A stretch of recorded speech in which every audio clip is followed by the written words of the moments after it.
הנה האופניים שלי הגיעו, הקופסה נראית שלמה. טוב, הכל נראה תקין, צמיגים מנופחים, תיקים מורכבים, אפשר לצאת לעיר. יום מאוד יפה בלב ורשה, מאוד נחמד פה. טוב, הכל מוכן, ואני מוכן להתחיל לפדל. להתחיל לצאת מוורשה.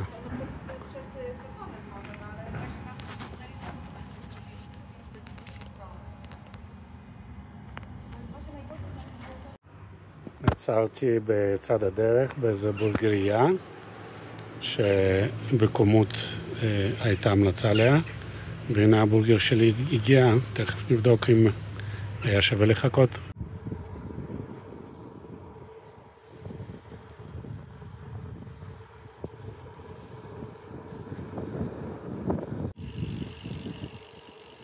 טוב, אני נמצא בעיירה בשם פלונסק, ואני עובר פה ליד איזו מסעדה שנראית סגורה, ואני רואה פה איזשהו שלט. בואו נראה מה כתוב פה. דוד בן גוריון נולד בפלונסק, פעיל והוגה דעות ציוני ממקימי מדינת ישראל.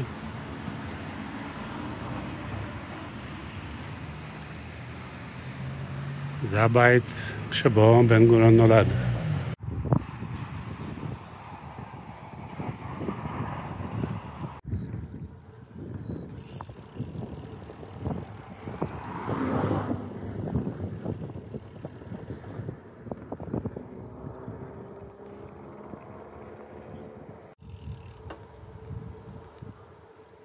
זה שדה של דשא למעשה, שזורים אותו בין שנים של חיטה בשביל להחיות את האדמה, אבל איזה יופי.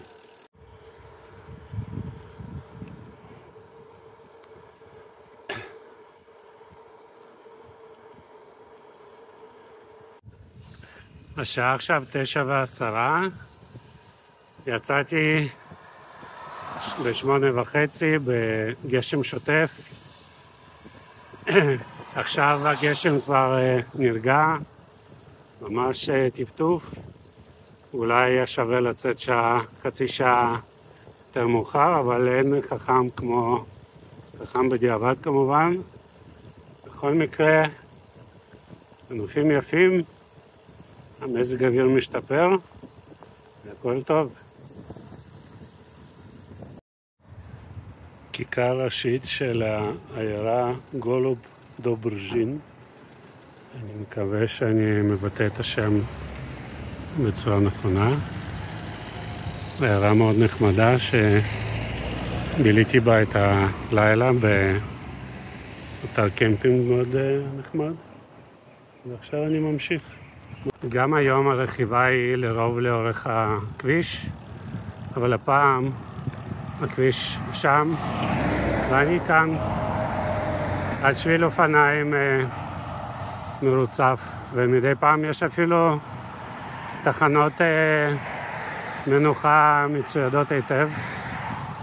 פעם הבאה שתהיה כזאת אני אדאג לצלם אותה. הנה תחנת מנוחה לאורך שביל האופניים. יש שולחן מחסה מהגשם, יש איפה לשים את האופניים, יש מפה יפה עם ציון של איזה חיות יש פה, ויש גם הרבה זבל זרוק על הרצפה, אבל זה מה יש. נכנסתי כרגע לעיר בשם וברז'ז'נו, אני חושב שזה השם, והדבר הראשון שפגש אותי זה שביל האופניים המפואר הזה. באופן כללי חששתי שהתשתית המדהימה תיגמר ברגע שיצא מוורשה, אבל זה לא המצב. כמעט בכל עיירה יש שבילי אופניים. עוד שביל אופניים, באיכות מדהימה, לאורך הכביש, עשרות קילומטרים. פשוט באמצע שום מקום. מדהים. אני חוצה את הנהר ויסלה, אחד הנהרות הגדולים באירופה וכנראה הגדול בפולין. וזה מעבר של הנהר הזה היה אחד השלבים המכריעים בסופה של מלחמת העולם השנייה בחזית המזרחית.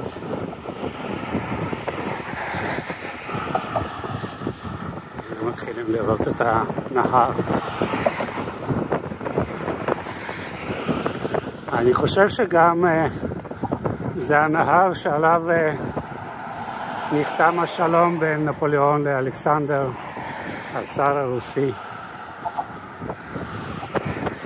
הוא היה נהר הגבול בין האימפריה הרוסית למערב.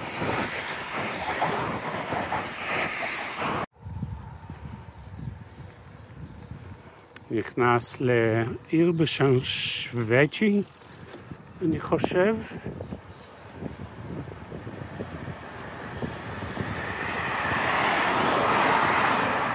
סיימתי את הרכיבה של היום הרביעי.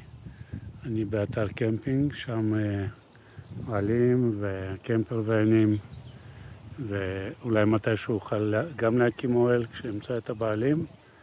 ובינתיים אני מסתובב פה. לא רע, לא רע. יום חמישי של הרכיבה, ועכשיו השדות האינסופיים התחלפו ביערות. בינתיים היערות די דלילים, אבל זאת רק ההתחלה. רכבתי על השביל הזה, המאוד כיפי, אבל גם קצת מעייף. ובשלב מסוים ראיתי את המקום הזה, והייתי חייב לעצור. היום זה היום השישי. היום אני מצפה להגיע לגדנסק, רק עוד 50 ומשהו קילומטר של רכיבה על השביל מהסוג הזה. יום שישי לרכיבה.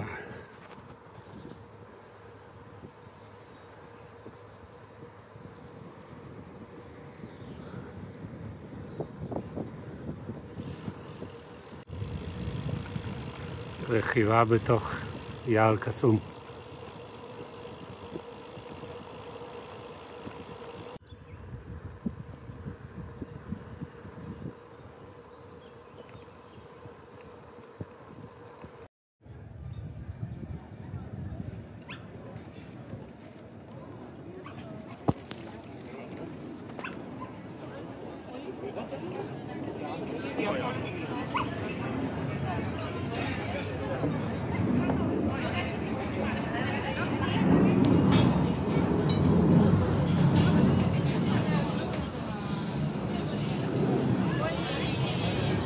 עצרתי פה ליד איזה סופרמרקט אקראי לגמרי, אבל איזה סופרמרקט זאת יכולה להיות? בואו נראה.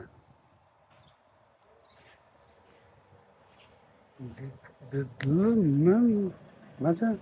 זה המבחר שלהם של סיידרים, עלוב ביותר. זה המבחר שלהם של ממתקים, עלוב ביותר. פשוט אין מה לבחור. גם מאפים, לא משהו בכלל.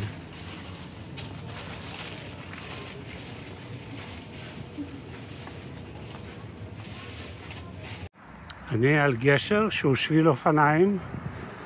מצד ימין שלי הנמל של גדיניה, נמל ענק, והשביל הזה פשוט הולך על גשר. האם הגשר נבנה במיוחד בשביל השביל, או שהוא הוסב מגשר רכבת, גשר למכוניות? אני לא יודע, אבל גשר לאופניים. גדיניה מברכת רוכבי אופניים. מעמדים כאלה של להניח את הרגל בכל מקום. זהו שביל בלוקים. אחד משני סוגים. זה הסוג הראשון, והרכיבה עליו זה כמו נסיעה ברכבת. טק, טק, טק, טק, טק, טק, טק, טק. די מעייף. אנחנו בעיירת פאק או פוק או פוצק, ואנחנו חווים מצב נדיר שבו תשתית האופניים הרבה יותר טובה מתשתית לרכבים. למעשה יש פה שביל אופניים במצב מדהים וכבישי עפר. וזה הסוג השני של שביל בלוקים, והרכיבה עליו היא חלקה באופן מפתיע.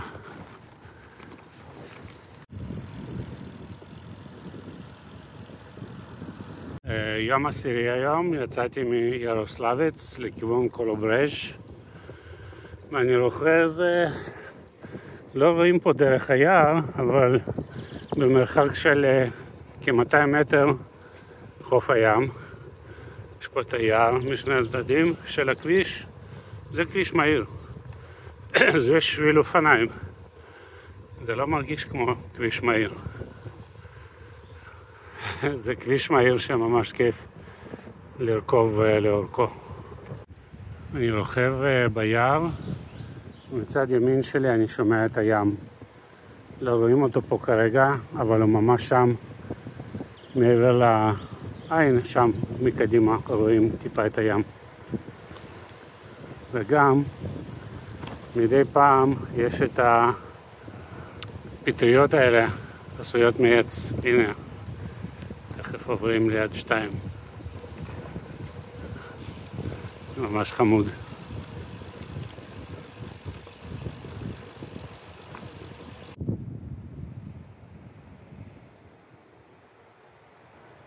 Это где я еду. Слева озеро, дорожка. А что у меня справа?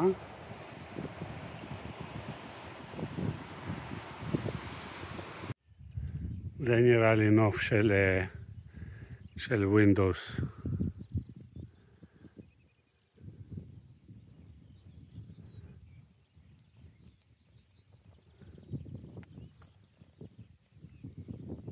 אחרי אין ספור עיירות נופש על שפת הים, פתאום אני שוב בתוך היער הקסום. איזה יער.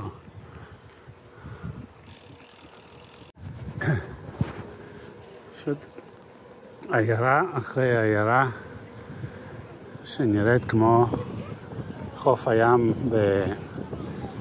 בכל מקום אחר בעולם. המון גלידות, ופלים, דגים מטוגנים, מתנפחים וכל שאר הסממנים. ומדי פעם רואים גם קצת את הים.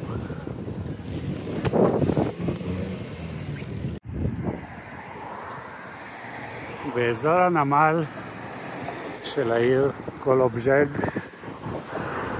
יש פה את המרינה, ומעבר לבניינים האלה זה הים. וכל הרכיבה היום היא לאורך הים, וזה היום האחרון שלי בפולין. עוד כביש יפה, ומה שיפה פה זה שיש את הכביש, יש את השביל אופניים לידו, אבל יש חנייה לאורך הכביש לאנשים שרוצים פשוט לצאת וללכת לטייל ביער, או ללכת לחוף שהוא שם מאחורי העצים האלה.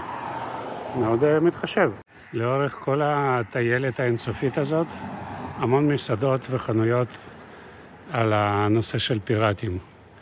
רואים שהנושא פה לא עמד על הפרק בכמה מאות השנים האחרונות בחוף הבלטי. אני חושב שקשה לדמיין מסעדת פיראט איפשהו בחוף המזרחי של ארצות הברית או במקומות מסוג זה. מסלול ביער, אורנים,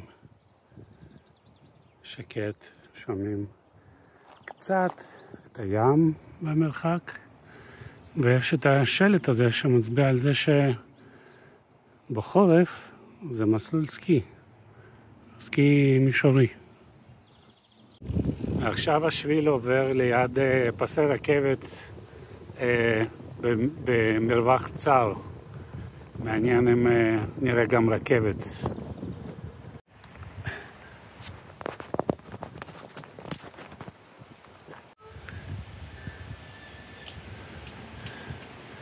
מה זה מזכיר לכם? לי זה מזכיר את הסרטים המצוירים עם הוויילה קויוטי. זה נראה כמו תהלוכה של מכוניות ישנות.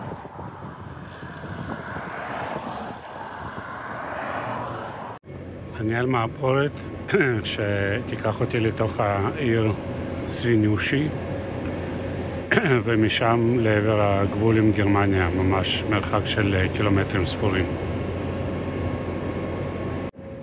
לקח קצת זמן, אבל הנה יצאנו לדרך.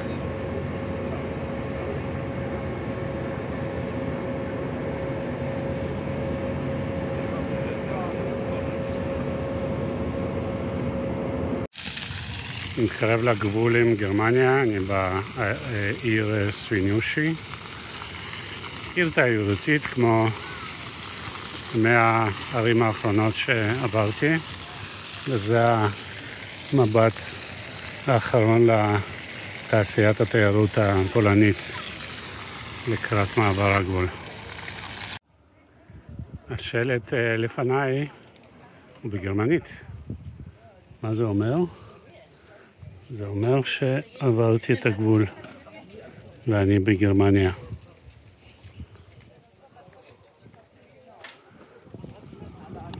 האמת? לא נראה שונה.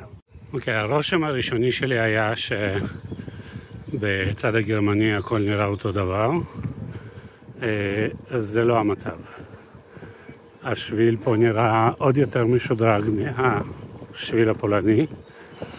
יש פה חדרי שירותים אמיתיים, עשויים מבטון, בשונה משירותים כימיים שהיו על השבילים בצד הפולני. וכל כמה מאות מטרים יש שלט שאומר מה המרחק לשירותים הבאים.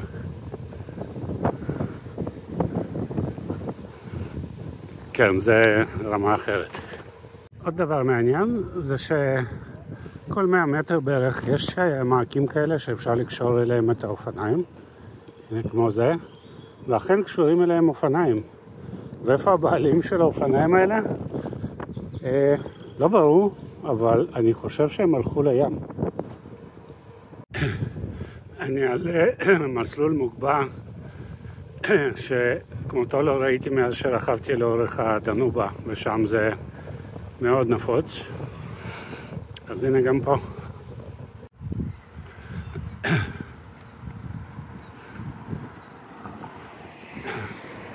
גשר נפתח. זהו גשר נפתח מעל נהר פנה, ובגרמנית המקום שבו הנהר נשפך לים, במקרה זה השפך, זה המונדה. אז אנחנו נמצאים ליד מקום שנקרא פנה מונדה, שמי מכיר קצת את ההיסטוריה של חקר החלל, באופן מפתיע, יודע שמדובר באתר שבו הנאצים, בהנהגתו של ורנר פון בראון, פיתחו את הטיל הבליסטי הראשון בעולם, הפאו 2, שכל הטילים שקיימים עכשיו, הסובייטים, האמריקאים, הסינים, אלה של מאסק, כולם צאצאים של אותו טיל של פון בראון. בתים מסורתיים בעיירה פה בפנה, קוטלין.